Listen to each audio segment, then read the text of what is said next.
আসসালামু আলাইকুম। আমি সেলিনা আক্তার, বিভাগীয় প্রধান, রাষ্ট্রবিজ্ঞান বিভাগ, কাহালু সরকারি কলেজ, কাহালু বগুড়া। আমি কাহালু সরকারি কলেজের অধ্যক্ষ স্যারের উদ্যোগে আমি ক্লাস পরিচালনা করছি। আজকে আমার ক্লাসের বিষয় পৌরনীতি ও সুশাসন, একাদশ শ্রেণী প্রথম পত্র। বিষয় শিরোনাম মূল্যবোধ আইন, স্বাধীনতা ও সাম্য। তবে আজকে আমি আলোচনা করব তোমাদের সামনে আইন। এই আইনের আর অধ্যায়টা তৃতীয়, আর পাঠ 3.4 আইনের সংজ্ঞা, 3.6 আইনের বৈশিষ্ট্য, 3.7 আইনের উৎসসমূহ, 3.8 আইনের শ্রেণীবিভাগ। তো আজকে আমি আইন সম্পর্কে তোমাদের সামনে বিস্তারিত আলোচনা করব। তো এখন প্রথমে আইনের সংজ্ঞা নিয়ে আলোচনা করি।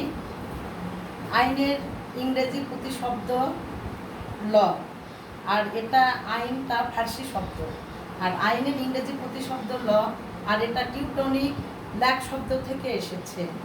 ল্যাক শব্দের অর্থ স্থির বা পরিবর্তনীয় বা সকল ক্ষেত্রে সমানভাবে প্রযোজ্য। অর্থাৎ এখানে এই দাঁড়াচ্ছে যে এই আইন সব জায়গায় সমানভাবে প্রযোজ্য এবং সমান তালে প্রযুক্ত হয়ে থাকে। তো এখন বিভিন্ন রাষ্ট্রবিজ্ঞানী বিভিন্ন দৃষ্টিকোণ থেকে আইনের সংজ্ঞা প্রদান করেছেন। রাষ্ট্রবিজ্ঞানের জনক অ্যারিস্টটল আইন সম্পর্কে বলেছেন, আইন হচ্ছে আবেগ বর্জিত যুক্তি। আর জন অস্টিন, আর একজন বিজ্ঞানী জন অস্টিন, উনি বলেছেন আইন হচ্ছে নিম্নতম রাজনৈতিক কর্তৃপক্ষ কর্তৃক ঊর্ধ্বতন রাজনৈতিক কর্তৃপক্ষের প্রযুক্ত আদেশ বিশেষ। অর্থাৎ জন অস্টিনের সংজ্ঞাকে আরও সহজভাবে যদি আমরা বলতে যাই, তবে জন অস্টিন বলেছেন আইন হচ্ছে সার্বভৌমের আদেশ। এই জন অস্টিনকে অনুসরণ করে আরেকজন বিজ্ঞানী, ওনার নাম হল্যান্ড, অধ্যাপক হল্যান্ড বলেছেন আইন হচ্ছে রাজনৈতিক সার্বভৌম রাজনৈতিক কর্তৃপক্ষ কর্তৃক প্রযুক্ত এমন একটি বিধিবিধান যা মানুষের বাহ্যিক আচার আচরণকে নিয়ন্ত্রণ করে থাকে। টমাস হবস, আরেকজন বিজ্ঞানী বলেছেন, টমাস হবস, যে আইন হচ্ছে প্রজাদের ভবিষ্যৎ কার্যাবলী নির্ধারণের জন্য রাষ্ট্রের সর্বোচ্চ ক্ষমতাসম্পন্ন ব্যক্তি কর্তৃক প্রযুক্ত বিধিবিধানই হলো আইন। অধ্যাপক গেটেল বলেছেন আইন হলো রাষ্ট্র কর্তৃক প্রযুক্ত এবং সমাজ কর্তৃক স্বীকৃত এবং যা বলবৎযোগ্য তাকে আইন বলে অভিহিত করা হয়। তো অধ্যাপক সালমন বলেন রাষ্ট্র কর্তৃক স্বীকৃত এবং বিচার কার্যে প্রয়োগযোগ্য এমন বিধিবিধানের সমষ্টিকেই কেবল আইন বলে অভিহিত করা হয়। তো আরেকজন বিজ্ঞানী স্যার হেনরি মেন বলেছেন যে এই সকল প্রচলিত আইনকেই কেবল সার্বভৌম কর্তৃপক্ষের আইন বলে অভিহিত করা যায় না, কারণ এমন কিছু আইন আছে যা সম্পূর্ণরূপে প্রথাগত, যা কখনো সার্বভৌম কর্তৃপক্ষ কর্তৃক প্রযুক্ত হয় না। অর্থাৎ স্যার হেনরি মেনের কথায় এভাবেই স্পষ্ট বোঝা যাচ্ছে যে এই আইনগুলো এই জনগণের সম্মতি ও রাষ্ট্রীয় কর্তৃপক্ষ এই উভয়ের সম্মিলিত প্রচেষ্টায় আইন তৈরি হয়ে থাকে। তো এখন এই আইনের সংজ্ঞাগুলোর আলোকে এটাই বোঝা যাচ্ছে যে আইন হচ্ছে মানুষের বাহ্যিক আচার আচরণ নিয়ন্ত্রণকারী এমন একটি সমষ্টি যা রাষ্ট্র কর্তৃক স্বীকৃত, সমাজ কর্তৃক গৃহীত এবং যা সকলের জন্য সমানভাবে প্রযোজ্য এবং যা ভোগ করলে শাস্তি পাওয়া যায়। তো এখন আমরা আইনের সংজ্ঞা নিয়ে আলোচনা করলাম। তার পরবর্তীতে আছে যে আইনের বৈশিষ্ট্য। তো এই আইনের বৈশিষ্ট্য, আইনে কিছু বৈশিষ্ট্য আছে, এটা বিধিবদ্ধ নিয়ম। এই আইনে কিছু নিয়ম আছে যেটা বিধিবদ্ধ আকারে লিখিত থাকে, এটা বিধিবদ্ধ একটা নিয়ম। আর আইনের আরেকটা বাহ্যিক আচরণ, যেহেতু মানুষের বাহিরের দিকগুলো নিয়ে আলোচনা করে থাকে। তাই আইনের একটি বিশেষ বৈশিষ্ট্য হলো বাহ্যিক আচার আচরণ। আরেকটি আইনের বৈশিষ্ট্য হলো সুস্পষ্টতা ও সুনির্দিষ্টতা। তা আইনের বৈশিষ্ট্য অবশ্যই সুস্পষ্ট থাকতে হবে এবং সুনির্দিষ্ট থাকতে হবে। কারণ আইনে যদি এই সুস্পষ্ট কিছু না থাকে, তাহলে আইন কি, কেমন আইন কিভাবে প্রয়োগ হচ্ছে, আইনে কি কি দরকার, এগুলো আমরা বুঝতে পারবো না। তাই আইনের সুস্পষ্টতা ও সুনির্দিষ্টতা আইনের একটি খুবই গুরুত্বপূর্ণ বৈশিষ্ট্য। আরেকটি আছে সার্বজনীনতা। এই আইনটা সব জায়গায় সমানভাবে প্রযোজ্য, তাই এটা সার্বজনীনতা। আরেকটি আইনের বৈশিষ্ট্য আছে অনুমোদন ও স্বীকৃতি। এই আইনের একটি বিশেষ বৈশিষ্ট্য, যেহেতু এখানে রাষ্ট্রীয় কর্তৃপক্ষ আছে এবং উনি অনুমোদন দিয়ে থাকে এবং স্বীকৃতি দিয়ে থাকে, আর এই কারণেই জনগণ সহজেই এটাকে খুব সাবলীলভাবে, খুব মানবতা সহকারে এই আইনকে মেনে চলে। তাই অনুমোদন ও স্বীকৃতি আইনের একটি খুবই গুরুত্বপূর্ণ বৈশিষ্ট্য। আর বাধ্যতামূলক, এই আইনকে সবাইকে পালন করতে হবে এবং এই জন্যে এটাকে বাধ্যতামূলক করা হয়েছে। আর একটা আছে শাস্তি ভোগ। তো আমরা যদি সমাজে শৃঙ্খলা ভঙ্গ করি, আমরা যদি সমাজে অরাজকতা তৈরি করি, তাহলে আমাদের শাস্তি ভোগ করতে হবে। আর শাস্তি ভোগ করা এটা একটা আইনের বিশেষ বৈশিষ্ট্য। আর একটা গতিশীলতা। আইনের আরেকটি বিশেষ বৈশিষ্ট্য হলো গতিশীলতা। এই আইন স্থবির নয়, এটা গতিশীল। সময়ের পরিবর্তনের সাথে সাথে এটা পরিবর্তিত রূপ আকার ধারণ করে। স্থান, কাল, পাত্র ভেদে এই আইন পরিবর্তন হয়ে থাকে। সব সময় এক আইন, দীর্ঘদিনের আইন কখনো আবার বর্তমানে সে আইন থাকে না, সেটাকে আবার সংস্কার, পুনরায় সেটা সংযোজন বিয়োজন করা হয়। তাই আইনের আরেকটি বিশেষ বৈশিষ্ট্য গতিশীলতা। আরেকটি আছে সার্বভৌম কর্তৃপক্ষ। আইনের একটি খুবই গুরুত্বপূর্ণ বৈশিষ্ট্য হলো সার্বভৌম কর্তৃপক্ষ। এই আইনের পিছনে একটা বিশাল সার্বভৌম কর্তৃপক্ষ থাকে, রাষ্ট্রের সর্বোচ্চ ক্ষমতাধর ব্যক্তি থাকে। তাই এটাকে সবাই বিশ্বাস করে এবং মনে প্রাণে সেটাকে স্বীকার করে। আর সার্বভৌম কর্তৃপক্ষ একটা আইনের খুবই গুরুত্বপূর্ণ বৈশিষ্ট্য। তা এখন আইনের বৈশিষ্ট্য গেল, তারপরে এসেছে আইনের উৎস। তো এই আইনের উৎসের মধ্যে 1 নম্বর প্রথা। আইনের কিছু কিছু দিক হলো প্রথা ও রীতিনীতি ভিত্তিক। দীর্ঘদিন থেকে কিছু নিয়মকানুন, বিধিবিধান যেগুলো প্রথা হিসাবে ব্যবহার হয়ে থাকে। যেমন লন্ডনের যে আইন, এটা প্রথা ভিত্তিক। এখানে লন্ডনের যে সংবিধান, এটা রীতিনীতি ও প্রথা ভিত্তিক আছে। তাই প্রথা একটা আইনের প্রধান উৎস হিসেবে আমরা পরিগণিত করতে পারি।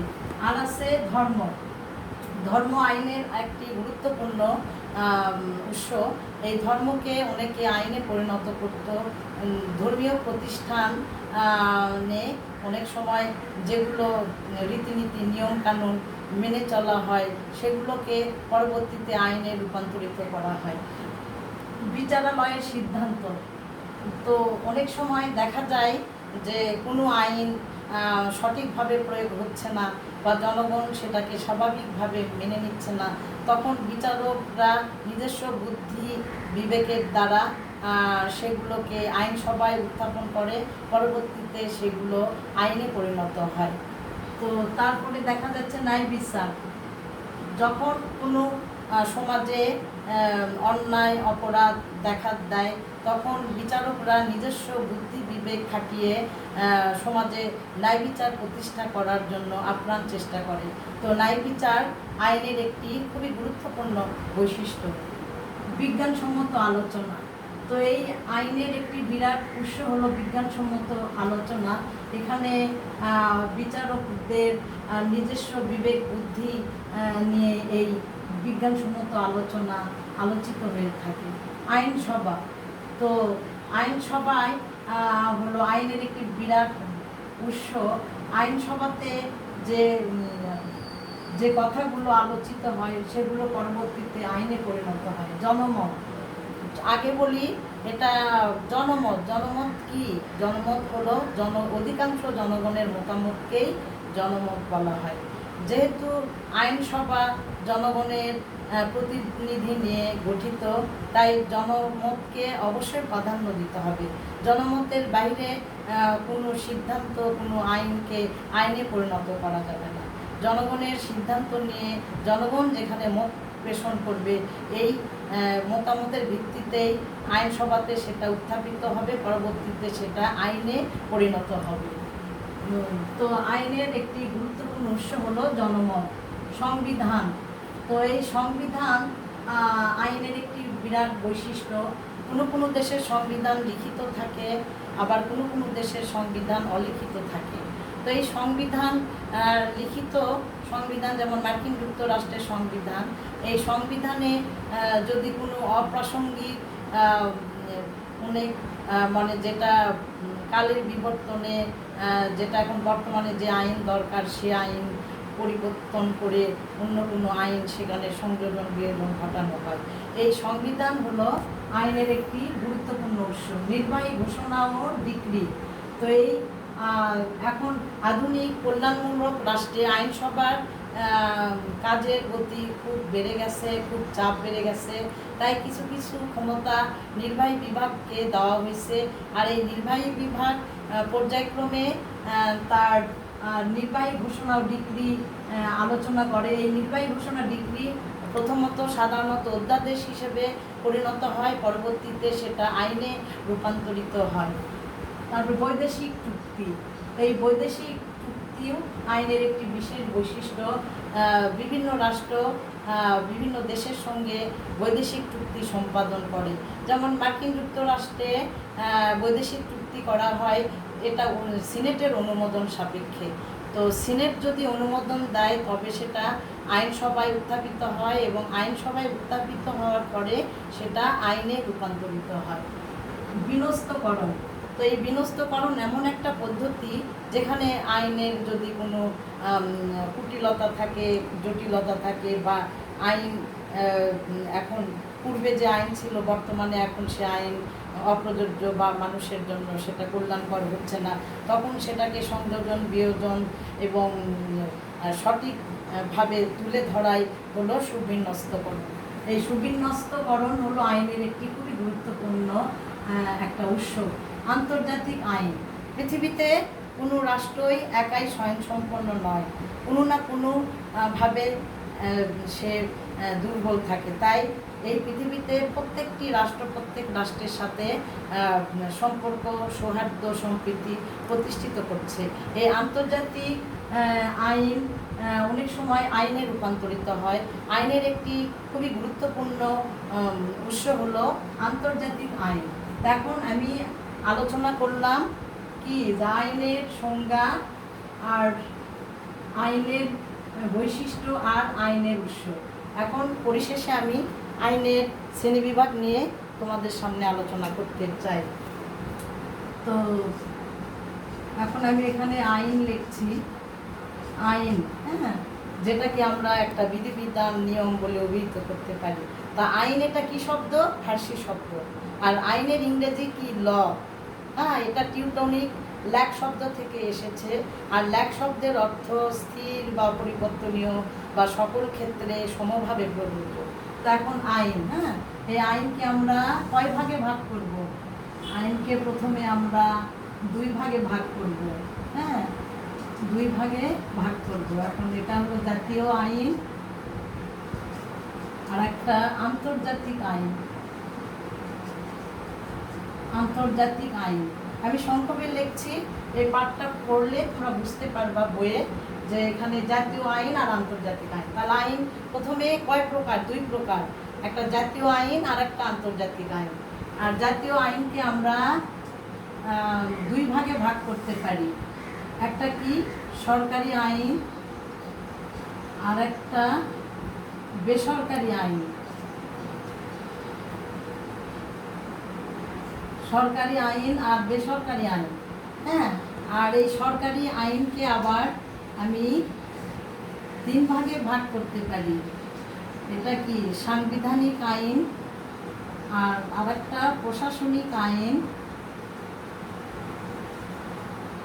আর একটা ফৌজদারি আইন। ফৌজদারি আইন। তাহলে সরকারি আইনকে আমি আবার 3 ভাগে ভাগ করতে পারি, সাংবিধানিক আইন, প্রশাসনিক আইন আর ফৌজদারি আইন। হ্যাঁ, তো এখন এই সরকারি সাংবিধানিক আইনকে আবার আমি 2 ভাগে ভাগ করতে পারি। এটা লিখিত আইন আর একটা অলিখিত আইন। অলিখিত আইন। হ্যাঁ, লিখিত অলিখিত আইন। তো এখন আন্তর্জাতিক আইনটা থাকলো। তো আন্তর্জাতিক আইনকে প্রথমে আমি 2 ভাগে ভাগ করতে পারি। কয় ভাগে ভাগ করতে পারি? 2 ভাগে। আন্তর্জাতিক আইন হলো ব্যক্তিকেন্দ্রিক আন্তর্জাতিক আইন আর একটা সরকারি আন্তর্জাতিক আইন। আর এই সরকারি আন্তর্জাতিক আইনকে আবার 3 ভাগে ভাগ করতে পারি। কি কি? এই শান্তি সংক্রান্ত আন্তর্জাতিক আইন, যুদ্ধ সংক্রান্ত আন্তর্জাতিক আইন আর একটা কি নিরপেক্ষতা সংক্রান্ত আন্তর্জাতিক আইন। তাহলে আন্তর্জাতিক আইনকে প্রথমে 2 ভাগে ভাগ করা যায়, ব্যক্তিকেন্দ্রিক আন্তর্জাতিক আইন, সরকারি আন্তর্জাতিক আইন। সরকারি আন্তর্জাতিক আইনকে আবার 3 ভাগে ভাগ করা যায়, শান্তি সংক্রান্ত আন্তর্জাতিক আইন, যুদ্ধ সংক্রান্ত আন্তর্জাতিক আইন আর নিরপেক্ষতা সংক্রান্ত আন্তর্জাতিক আইন। তাহলে আজকে নবাগত একাদশ শ্রেণীর শিক্ষার্থীরা তোমরা বুঝতে পারলে যে আইন সম্পর্কে আজকে আলোচনা হয়েছে, আইনের সংজ্ঞা, আইনের বৈশিষ্ট্য, আইনের উৎস, আইনের শ্রেণীবিভাগ। আচ্ছা, আজকে এ পর্যন্তই। তোমরা সবাই ভালো থেকো। আসসালামু আলাইকুম।